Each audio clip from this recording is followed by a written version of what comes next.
killing the show, right? It didn't take more than 15 seconds. This guy was out there. He was just god-awful. Like, what is this? And, like, Coonan, right, who runs the show, right, had the same thought I did, obviously. And it was like, we got to get this off. And he just, like, you know, was polite and, like, didn't say, you're off the stage, right? He just grabbed the guy's mic. Like, you're done. You're done. Thank you. Get the hell out of here, right? And that was it. I watched it. You're on the side of Coonan in that. That was one of the very few times me and Coonan actually thought alike. Because, you know, I'm an entertainer, and, and I've been in clubs a million times, right? And if I was running the club, I would hit the guy at the red light. There's no question. And if he didn't stop, if he didn't acknowledge the red light, I would come up on stage as the host and say, everybody, you know, big round of applause. You know, Coonan was probably caught by surprise. I don't know how the guy was on. How did Coonan not know he was going to be there, right? If he's running the show. You know what I'm saying? You know what I'm saying? He should have known and just said, no, we don't want to rap. You know, we don't need that crap here, right? Because rap is crap, right? But what he probably should have done, you know, to be a little bit more, to handle a little nicer, he should just cut in the middle of this thing that he was doing. Now, I wouldn't call it a song, and just go, everybody give it up for whatever this guy's name. You know, and just pull the mic and get him off the stage. That's what I would have done. Just cut him off. So, it was god-awful. Alan in the chat room will offer you $5 to start next week's show with a rap. there is a song that was about me called the Rabbs rap. It's on my YouTube. Somebody was like making fun of me, you know, and so they did like a whole Rabbs rap. You guys should check that out. It's funny.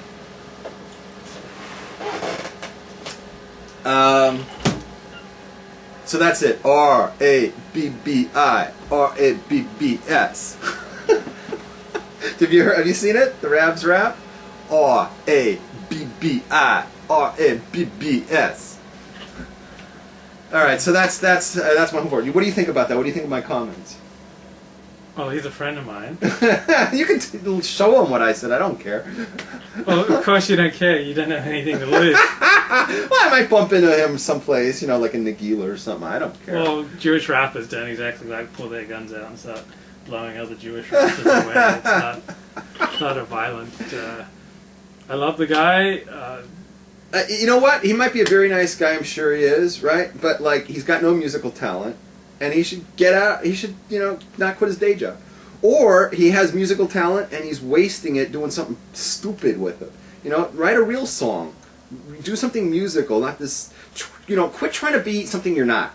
You know, this is Schwartz music, if you can call it that, right? Do something Jewish. You know, instead of imitating a bunch of Schwarzers who do this, but you know, do something that our tradition. You know what I'm saying? That's what I have to say. What did Guest 20 do? Kept going on about Israel's mistreating the Palestinians in Gaza. What the hell? Yeah, our chat room is perfect for that. Okay, so that guy gets the axe, but your friends never get the axe for trashing me, right? Correct. Oh, okay, I get it. I see how it goes. But if you touch the Palestinian issue, you're gone. Oh, you're not gone. You're gone if you're a one-note Charlie who makes up lies about Israel. Yeah, then you're gone. Okay. All right. So you want to talk about the Parsha? Or you have anything yourself from last week, or no? Okay. So Parsha is Yitro or Yisro, and it's Jethro. Exodus chapter 19 to Exodus chapter 20, verse 23. It includes the 10 commandments, otherwise known as the 10 statements in Hebrew. So this is one of. Can you say it in Hebrew? What they are? What the terminology is? I'm blanking. Aseres Dibros. Yeah, Aseres Dibros. Okay. So there's only one parsha named after a Jew, Pinchas, but 3 after non-Jews, Noach, Balach, and Yitro. Can I correct you on that? Mm-hmm. No, that's false. Yisro is a convert, so he's a full-blown Jew. Yitro is not a convert. He's 100% convert. He's 100% convert. And he's no different than you. So if we named it after Parshas Levi or Luke, right? We had Parshas Luke. You go, why are they naming after Goy? Isn't that a little bit hypocritical? Don't you accept Yisro as being a convert? No, I don't. Why don't you?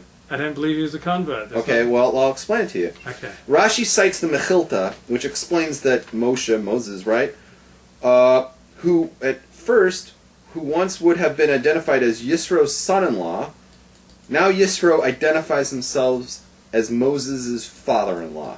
That shows Yisro's humility towards Torah. Think about this. He gave up his position of high priest for Midian to become a lowly Jew.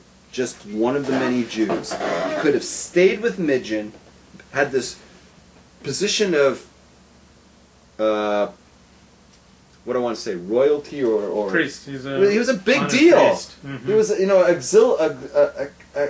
his excellence or whatever. He was at the top of this nation. He gave that up.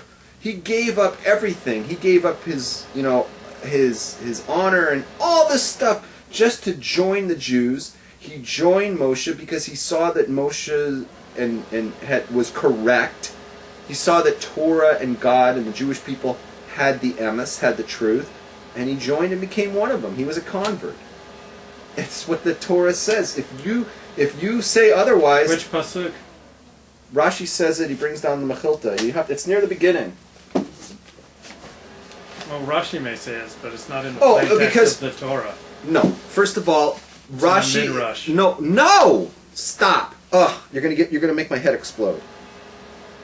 Rashi is quoting the Mechilta. We're talking about the oral Torah that God gave on Sinai. We're not talking about something that's, that's just man-made, because God, whipped up the book, he whipped up the Bible, and that's Judaism is the Bible, and all this other stuff is just written by men. What is the Mechilta? That's one of the Meforshim on what are the Meforshim? Commentators. Yeah, but they're not just pulling things out of their ass. This is where you and Prager go off the derech.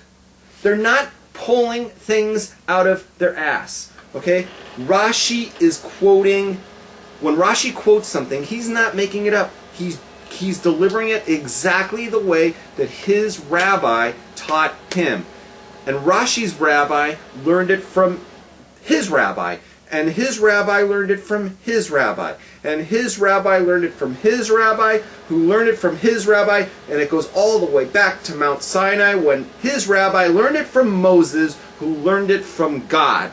That is Judaism. It's called the Masorah, the Torah tradition of the oral Torah as told by God to Moses, carried down generation to generation, and finally put down in print by people like Rashi.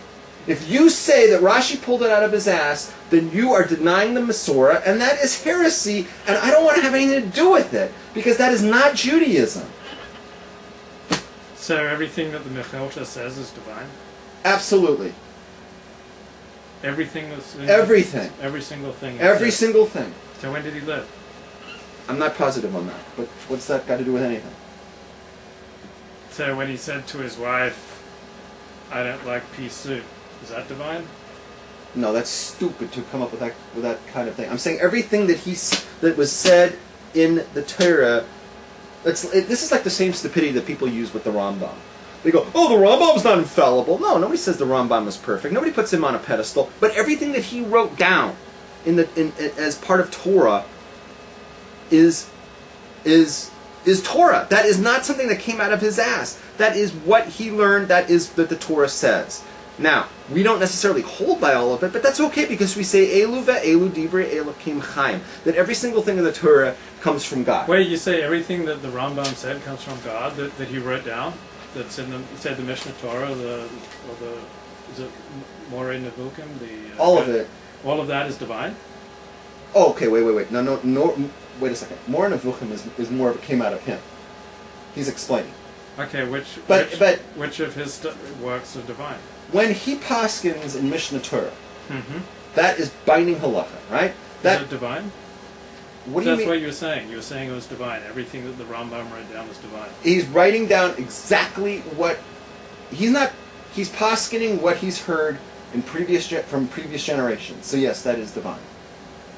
Actually, in a way, Moreh Nevuchim is also divine. Let me go back on what I just said. Moreh Nevuchim, in that sense, is also divine. If Rabbi Rabbs says, "Okay, I'm explaining to you right now what the Torah says according to Rashi," that's also divine. When I'm saying that, I'm also divine because I'm quoting the oral tradition that comes from Torah, that comes from Mount Sinai. That is divine.